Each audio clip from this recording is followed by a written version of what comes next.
Imperial makes a comeback once again, and this time it can control the board like crazy with a bunch of new effects.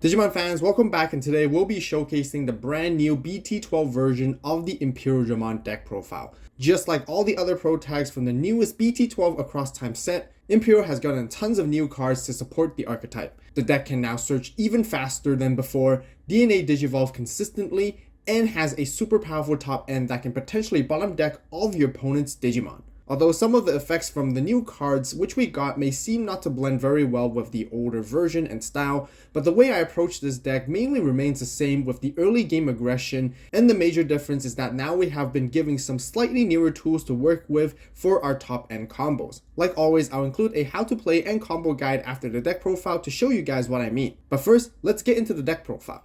Alright, let's begin with our Digi-Egg cards. As per usual, I still really like the whole jamming combo, which is why I am playing the 4 copies of the Demi Vmon of when attacking once per turn. If this Digimon has jamming, you get to draw 1. And you guys know that that's sort of the most consistent draw power that I really like, and especially when you're focusing on jamming, you can draw a lot of cards off this egg, and 4 eggs is really all you need for this deck. Okay, now let's jump into our rookies. First, we have the brand new Vmon right here, which is incredibly good for the deck because on play, revealing the top 3 cards of your deck, you get to add 1 Imperialdramon in its name or a free trait Digimon card, and 1 card with Davis Motomiya in its name among them to your hand, and then place the rest at the bottom. This can potentially get you 2 hits of cards now compared to the older searching Vmon, which is way better by all means because you can grab yourself, like I said, Davis and basically anything else in this deck which relates to the free archetype and trait. And it also has a inheritable of end of turn, letting you DNA Digivolve, which does come in handy every now and then when you do want to do your big DNA plays for sure. So 4 copies is definitely a must. Just to let you guys know, I actually posted the deck list on the Avault Club membership already. So if you guys want to see early exclusive community posts that includes my first draft deck profiles and constant updates, then be sure to join right now by clicking on the join button. I'll also leave links with the icon on the top right and in the description box down below. Also, if you haven't done so yet, be sure to like and subscribe as it really helps the channel, and thank you guys so much for the support.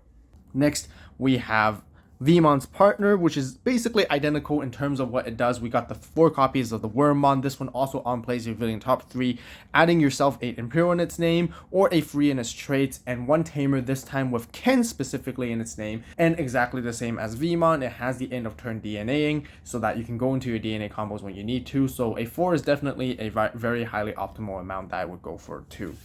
And then last but not least, like I mentioned earlier, because we do a lot of jamming combos and all that kind of stuff, I still like to play the 4 copies of the Labramon right here because it has the inheritable of when attacking once per turn. If this Digimon has jamming, you get to gain a memory, which is going to be very super helpful so that you can do more plays, Digivolve more, and do all those kind of like more crazy card combos, which I'll showcase to you guys later on. And this is why I think it's just super crucial to focus on the jamming still with the early aggression. That's it for all of our rookies. Let's talk about our level 4s, and same as before, like always, I still play the 4 copies of the EX1X Vmon here because himself gets jamming, and with its inheritable, it gives basically anything on your top end jamming as well, which is going to be really important. And that's basically the jamming combos, as you guys can see, with the aggression line that I always like to play. Then for a newer XVmon, I play 1 copy of this one. You guys can actually juggle between the ratios between the EX1 and this brand new one based on your personal preference when it comes to playstyle. But like I mentioned earlier, I do focus a lot on the early aggression, early game to jam. So that's the one I really always want to maximize for. This one's really good because it also has your turn when this Digimon would DNA Digivolve into a green Digimon card, being any of your level 5s essentially in this deck. You get to gain a memory. And then it also, just like the EXVmon from EX1, it gives your Imperialdramon and your free traits above jamming itself as well. So it's going to be extremely useful, 100%. And yeah, really great new card for sure. And then because we're still running a bit of the older style stuff, 4 copies of the older Stingmon from the Starter Deck 9 of the Imperialdramon Starter Deck is still going to be really great because you can slap this down for 3 costs potentially, and then it gives you that draw 1 card with the inheritable, so they can draw more pieces, find the stuff that you need, which is going to be incredibly important as always. So I maximize this one at 4. And then very similar to the XVmon conversation with the new Stingmon right here, you guys can again juggle between the ratios on how many Stingmons you want to play between the new one and the older ones, but I just played the one copy of this newer one. Very similar again with the XVmon, because when you would DNA Digivolve into a blue Digimon card, which is usually your level 5s are going to be blue and green, you get to gain a memory back. So a combo of those two, you can actually gain 2 memory back, which is kind of nice, so that you can kind of effectively hard slam this. It's very similar with the older Stingmon, basically. You know, by getting that memory back, you're effectively playing it for free cost anyways. This one is a little bit different. Instead of drawing, it gives you piercing with your Imperialdramon and your freeness traits. Comes up every now and then, but we don't really need it as much, but it's definitely nice to have. Once again, really juggle between what your personal preference is when it comes to the ratios for the level 4s. And then the last card I want to talk about for our level 4s is this brand new hybrid that we have right here, which is Lanamon. This one essentially replaces Lobomon and Kumamon, because she can also just Digivolve for 2 on top of any of your blue tamers, just like what all they always do. But this one has even better synergy than all of the other ones compared to before, because her secondary effect is that when Digivolving, by placing one blue level 3 Digimon card from your hand at the bottom Digivolution card of one of your blue Digimon, which can be herself or some other Digimon, that Digimon gains jamming for the turn, which gives you very, very great combination with your Digi-Egg, with Labramon, and so on. She can get jamming as well, and yeah, really, really cool things you can work with. So a very nice versatile card for the deck, which I highly recommend for Imperialdramon 100% for sure. That's it for level 4s. Let's talk about our level 5s. Feels like I've done this like a million times because nothing has really changed too much, but although of course there's a lot of different new cards we're going to be showcasing later on, but we still have 4 copies of Imperialdramon from the starter deck. This is just still one of the best level 5s for the deck. Again, like I mentioned, early game aggression is really what I'm trying to go for with this particular card, with this particular deck as well. DNAing with both your XVmon and your Stingmons, being able to bottom deck a 6000 DP or less Digimon is also still really, really good, and being able to unsuspend, you rack up all those really good inheritables all together. You can draw so many cards, gain a bunch of memory as well with that one turn combo, and just make multiple swings as quickly as you can with this guy right here. But yeah, like I said, I've talked about so much about this guy and how good he really is. So let's just move into our other level 5s with our newer ones.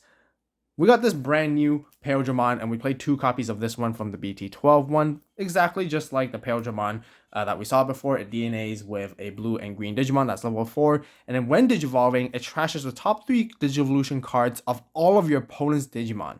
And then if it was DNA Digivolved, 2 of your opponent's Digimon with no sources cannot attack until the end of the opponent's turn, which is going to be super good, super crucial. If you guys think Tommy was really, really strong from before, this card makes it look even more insane, because it trashes everything that your opponent has that has on the top 3. And being able to trash top 3 is even better than the bottom 3 from before, because usually the top 3 are the best effects when it comes to inheritables generally. So it's pretty insane. It's going to combo very nicely with your level 6s, which we're going to talk about later on as well. And it has the inheritable of end attack. If this Digimon has Imperialdramon in its name or free in its traits, you get to gain 1 memory back, which is kind of nice. It does come up every now and then, but otherwise, yeah, this card is pretty good when it comes to effective controlling and stunning. Yeah, definitely a 2 of is definitely my recommendation. And then we still have more DNA level 5s. We've got the new Dino Beamon right here, arguably just as good or even better as well. It also DNAs with, like, you know, a level 4 blue and a level 4 green, just like before, but you know, with your Stingmon, XVmon is really what you're trying to go for. When Digivolving, if DNA Digivolving, you suspend one of your opponent's Digimon and this Digimon gets extra 3000 DP for the turn, then this Digimon may attack an opponent's Digimon, which is going to be super crucial. Usually you want to be DNAing most of the time into this guy so they can swing over something. It's going to give you that extra power that you need, and when you have extra memory to work with, you can go extend with some combos, which is going to be really nice once again, so you can swing over bigger stuff. And with its inheritable of your turn once per turn, when one of your opponent's Digimon with Imperial in its name or free in its traits deletes an opponent's Digimon by battle, you trash the top card of their security stack, which is why this could be pretty much more useful in the current format and the meta when it comes to like giving you more value overall, so you can swing over stuff and make your top end super big and powerful, is definitely what this Dino Beamon is going for. So really up to you guys if you want to play more as well. That's it for the level 5s. Let's talk about our level 6s, and let's start off with the brand new Imperialdramon Dragon mode. Here, he does a bunch of stuff. It digivolves for 4 on top of a level 5 blue or green. However, with its black box text, you digivolve for 3 on top of Imperialdramon and Dino Beamon. So effectively, you're always going to be digivolving for 3. When digivolving, if this Digimon has a blue source under it, you unsuspend this Digimon. If it has a green source, you can suspend one of your opponent's Digimon. Usually, like I mentioned, because you're going to be digivolving on top of a Dino B and your Imperialdramon, which are both green and blue, you're going to get both effects no matter what. And with his end of attack, this Digimon may digivolve into a Digimon card with Imperialdramon in its name from your hand for the Digivolution cost. When this Digimon would digivolve by this effect, reduce the cost by 2. Keep in mind, you still have to fulfill the normal requirements of being able to digivolve normally of what it can require. Basically, what I'm trying to say is you can't digivolve a Dragon mode on top of a Dragon mode via this effect. You can't loop this level 6 one over and over again just because. So keep in mind that it's really, ideally, you're using this to digivolve into your fighter mode only. So keep that in mind with this specific text, as some of the people get pretty confused. Other than that, I still also play the older one from the starter deck with 2 copies. When digivolving, it lets you play a level 4 blue and a level 4 or lower green as well from its sources, and then you can basically put out and extend and go wide and then go more DNA combos. Now that you have more DNA level 5s that you have compared to before, this card becomes even more valuable than before. And because it can digivolve for 4, which is a little bit costly, but you usually should be able to manipulate the memory gauge a little bit to get yourself up to 4 memory to sort of like do some more combos with this, which is always going to be really nice. And or otherwise you go wide and then you can basically recontinue the combos over again. And yeah, some of you guys might want to argue and play more of this one compared to the older one, but for now the 2-2 split seems to be very well balanced for me, just because in different situations I like to have either or, which is always kind of be nice for me. So I wouldn't go more than that though. And that's also because we still have more level 6s to go, where I have the 2 copies of the brand new fighter mode right here. The brand new fighter mode digivolves for 2 on top of a dragon mode, just like the older one essentially. And when digivolving, it suspends all your opponent's Digimon with no sources. And then one of your opponent's Digimon that is suspended, you get to return it back to the hand. But by returning one dragon mode from underneath him back to your hand underneath the sources, you get to bottom deck all of your opponent's suspended Digimon instead. And this is going to be super good because this is essentially the brand new Nidhogg, which is dedicated for the deck. I remember the good old days when in my Imperial deck, I would sometimes tech in one Nidhogg just for, wide board control when I'm trying to, go against any decks that go super wide. This now is built into this, which is really insane when you do pull it off, because Imperialdramon Fighter Mode is super strong himself as well. Usually, he gets a lot more DP as well because he has an alternate effects too. This Digimon gets extra 1000 DP for each color in its Digivolution cards. While it has 2 or more, it also gains Security +1 and Blocker, which is a lot of effects in just one single card. And usually, like I mentioned, because you're going to have 2 colors, it's going to be at 15,000 DP very easily. And yeah, you can swing over basically a lot of things in this format too. Being able to do Security +1, more checks is great. Otherwise, you can go for the defensive strategy and go for Blocker too. 15k blocker on the board is definitely pretty difficult to deal with. And otherwise, like I mentioned, with its initial first effect, you can just clear out your opponent's board. And you definitely want to be seeing this guy in terms of a situation that you can really hard counter and capitalize off of it, which is not what you're trying to turbo into anyways. But yeah, 2 copies is really all I need in this deck. That's it for all of our Digimon.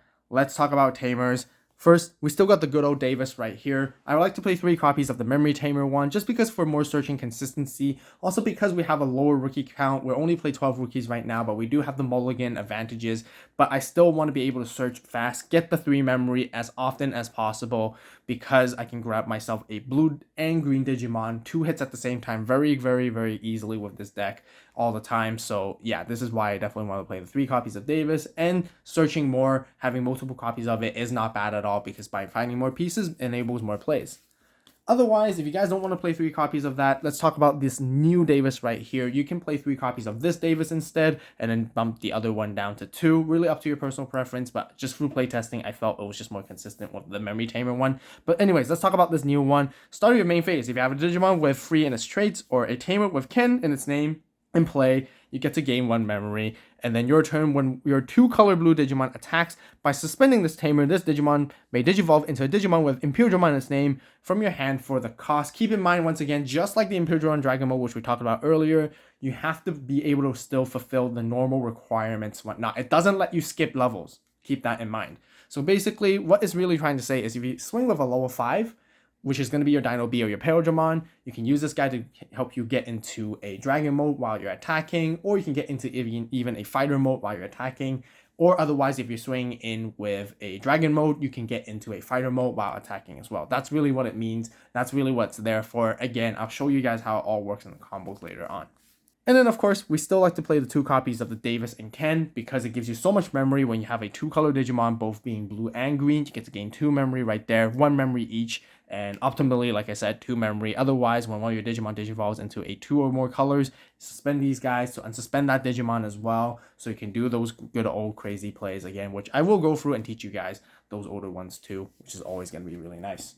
That's it for all retamers. Let's talk about options. For defensive options, Mega Def, at least a 2 of is still really, really good, just because it's like one of the best removals when it comes to having it in this deck, particularly suspending one of your opponent's Digimon and bouncing something back as well, just for 5 cost is super memory efficient. Then I like to have 2 Hammer Sparks and alongside with it just the 1 Ice Wall, just the standard staple blue stuff that you would like to see. Hammer Spark just to make more plays and make more memories so that you can, play more cards in one certain turn. Otherwise, it's a great defensive mechanism and security as well because it can potentially end your opponent's turns. Same concept with Ice Wall with the defensiveness as well. And then to round off for everything, just 1 HBD for the maximum full power combos, which again, I can't wait to show you guys every single time when I do it later on. But yeah, super powerful card too that you must have. That's it for the 50 card main deck. Let's show you guys all the other cards that you can actually potentially be playing instead if you want to switch it up with a different play style, just based on your own preferences. First, there's Wanyamon. Wanyamon, I do see some people play this just because you're going to have a blue tamer quite frequently nowadays. If you want consistent draw power as well, this is another really good way to go for. I just really prefer the jamming one with the Demi V because I'm always pretty much guaranteed to have the jamming, I feel like. So being able to do that, that's very nice. But I think Wanyamon is definitely up for debate, which can be equally just as good too. Then we have some other older VMons. This one right here just to really support the older strategy if you want to go early chip damage with jamming to chip your opponent down and draw more cards with the Demi V is always still very, very nice. However, I don't feel like I need it as often as much anymore, but still a considerable good add for sure. Another really good one is this VMon from the BT8, which grabs you a 2-color blue card by searching the top 4 of your deck when it's on play. It's going to be very helpful for sure, especially if you want to grab like your level 5s and your level 6s very, very consistently. Now that you play so many of those, it can even help you grab a Davis and Ken tamer. It can even help you grab Mega Def, which is definitely value. So really up to your personal preference there too. And then if you want to go be more control style, we can still play the Lydramon, which digivolves for 2 on top of a VMon. However, it can only digivolve on top of a green level 3. I decided to take this one out simply because it's going to clash a lot with Labramon every now and then. I don't want to see that happening, so I completely took it out. And I don't really need to go for that control style, which is not what I'm looking for. But being able to suspend something and swing over early is definitely a nice to have for sure with this guy if you want to go for it. Another really cool spice for level 6, we actually have Bancho Stingmon. I used to actually play this back in my really old Imperial deck as well as like a spicy tech. And this guy is actually still really insane because it has piercing, but also when it attacks, if you attack an opponent's Digimon that has over 12,000 DP, this guy's going to gain 7,000 DP and extra security +2 for the turn. Imagine if you pull that off. You can gain a lot of advantage instantly with this guy, which is going to be super crucial. And the other really cool thing is Bancho Stingmon is free in its traits too, so it's going to synergize very nicely with this entire deck. And yeah, definitely a really hot tech spice that you can definitely go for still. And then we have a Blitz Omni to go for a game. I didn't decide to go for Blitz Omni here just because there's quite a lot of level 6s in the deck at the moment. And I think having an extra level 7, I don't want to be, being too bricky on the top end. That's just my personal preference. But I think I definitely would like to fit one in if I can find space and room. Just because you can be able to, swing once more for game is always definitely nice for sure. And then because as a meta counter, Beelzemon being such a popular deck, you guys can technically also play Merciful Mode in this deck.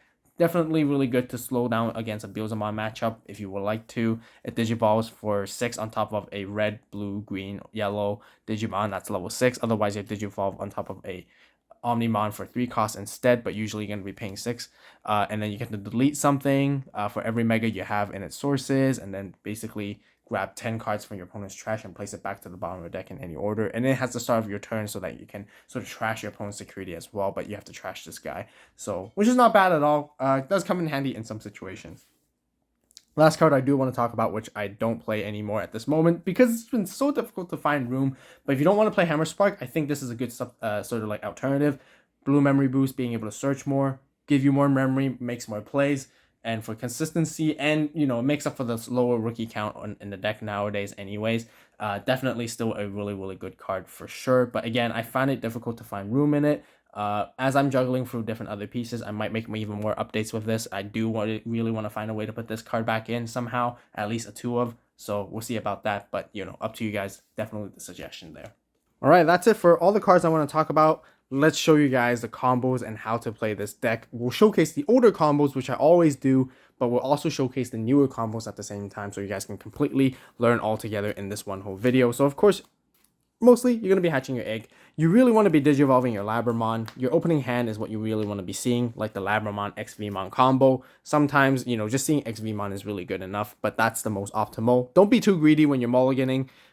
When you do go for it, because you know you just want to make sure that you at least see the XVmon and a good line to go up. And then these guys, you sometimes have to digivolve them in raising if you have to, but otherwise you ideally want to be hard playing them most of the times. If you're gonna choose to hard play Vmon or Wormmon between one of these guys, I would usually try to hard play the Vmon over the Wormmon, just because your hit targets are more likely to hit your Davis. All 3 of your tamers have Davis in their name, meaning you can even grab the Davis and Ken as well. But whereas the Wormmon can only grab this one in particular, which is why the game plan is I always prioritize this Vmon to be hard played. If otherwise, I'll digivolve this Wormmon instead. Grab the cards that you need that's free in its traits as well while you're at it. Search for your pieces.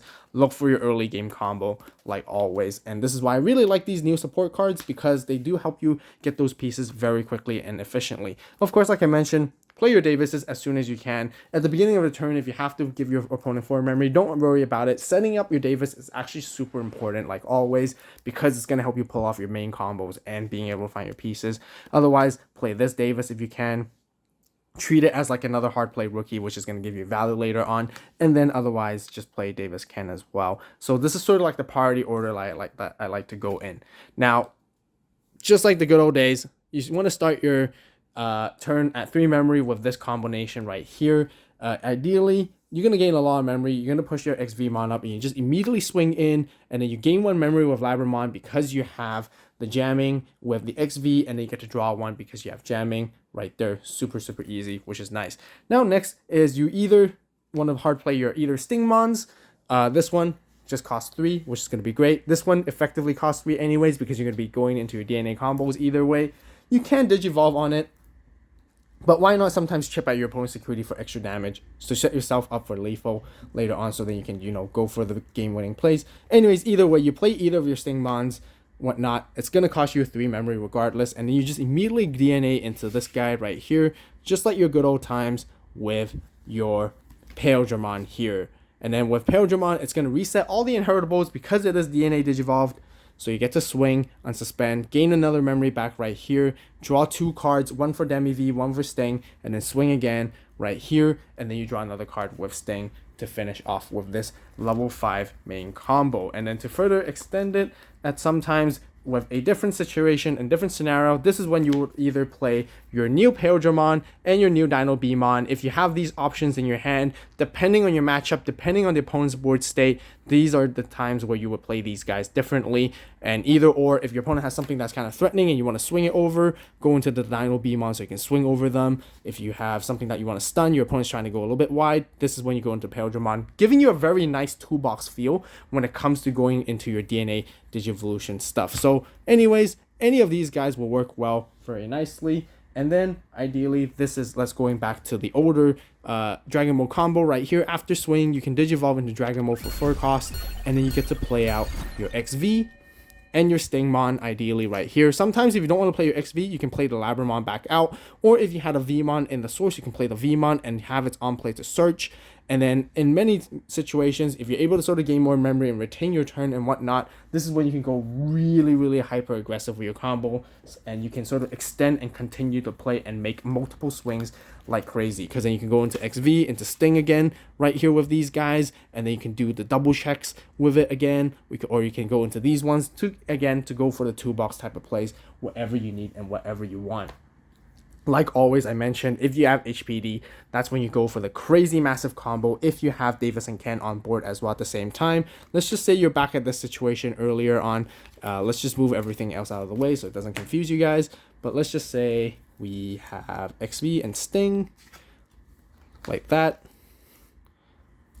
And you just finish going into your DNA combo and whatnot. And you could be at 0 memory, whatever. It doesn't really matter. In particular, you swing once, unsuspend, gain a memory, draw 2 cards, and then you can just play HPD. If you had a rookie on board, then that's fine. So you can utilize a rookie so you can make one more extra swing before you do that. If you don't have a rookie on board, you can suspend itself with the HPD, and then you get to DNA. I mean, not DNA, but Digivolve into the Dragon mode for 0 cost effectively right here. And then your Dragon mode could play again, your Stingmon and your XVmon, and then you can even suspend your Davis Ken to unsuspend your Dragon mode here, and then you can continue with your DNA plays once again. And then you swing in with your Dragon mode. If you have this Davis, you can suspend it, pay the 2 memory to go into fighter mode right here, and then return the Dragon mode back to your hand and bottom deck everything your opponent has that is suspended. Suspend all their stuff as well, that's no sources. Really cool combos. Earlier on, by doing that, if your opponent has more Digimon on board and you need to get rid of their sources, you can go into this Imperialdramon right here, strip their sources out, and then this is going to help you out to get into this fighter mode as well, and basically bottom deck everything. Now, the other one to sort of like talk about, to go into, let's just say we go into this one right here. So you can even end if you're at 0 after all the swings, you can just pay 3 memory to go into this Dragon mode and then, stay unsuspended. And during this time, your Dragon mode would still have all these inheritables from your DNA combo. However, I usually like to, for the starter deck Imperialdramon, I like to keep it on board just because I can make and pressure more swings again next turn. But if you feel like your opponent might swing into you for a threat, this is when you can just go into that and then suspend something that they have. And then if it survives the next turn, then you're moving, because then you're back at 3 memory. You gain a lot of memory with Davis and Ken. You gain a memory with Davis as well. You can even start your turn at 6 essentially. You swing in right here, and then you could just be chilling. You go for the jamming, draw cards, gain a memory. So much memory that you gain, which is absolutely insane. And then at the end of attack, you can Digivolve into fighter mode for 0 cost, because it says it reduces the cost by 2. Don't use the Davis for that one in particular, because now that you can use your Davis and Ken again to unsuspend him, do that same combo right here. Return this back to your hand, bottom deck all their stuff, and now you have a blocker sitting right here. And then you can swing in for 2 checks with lots of DP, draw cards as well, and that's a lot of damage right there. And then usually you can just finish off the game with whatever else you have on the board to sort of establish control. You have so much memory to work with. You can play even more and go even more crazier and whatnot, which is why this is really, really cool. Otherwise, let's just say sometimes if you are in back to this situation, you just swing with your Imperialdramon and you really want to use Davis for whatever reason in that dire situation, to either go into any of your Dragon modes so that you have more higher DP or whatnot. And so you can go into your fighter mode as well. Really, let's just say you might even be at the Dino Beamon instead of this. You want to swing at your opponent's Digimon or something. Suspend Davis so it can Digivolve into one of these guys right here. Or even the newer one, which is here as well. And sort of play around like that. And then you swing over their stuff. And then by Digivolving here, it gets to unsuspend. You swing over their Digimon, you get to trash one of their security, you get to draw again with all those combinations, and you can swing again on another Digimon that your opponent has because you suspended something with Dragon mode. And then after the end of attack, you can go into this guy right here for free. So being very memory efficient with your top end combos right here is really what this deck is now all about. Very versatile with the tools that you can play with, which is super fun when you do pop off and get there, and it just gets super crazy with this new top end combo, which gives you so many different options, which makes this deck super fun to play now. That will wrap up for the deck profile for today. If you guys enjoyed the video and found it helpful, please give it a like. If you have any suggestions, recommendations, or questions, be sure to share it with everyone in the comments down below. We got lots more Digimon videos and content coming with BT12 deck profiles, so be sure to hit that subscribe button right now. Turn on that notification bell to stay tuned. If you guys just can't wait, I want to see early deck lists and first drafts made by me, then definitely join the Avault Club right now as well. As always, thank you so much for watching. You guys have a great day, great night, wherever you are. See you in the next video, and this is Avault, signing out.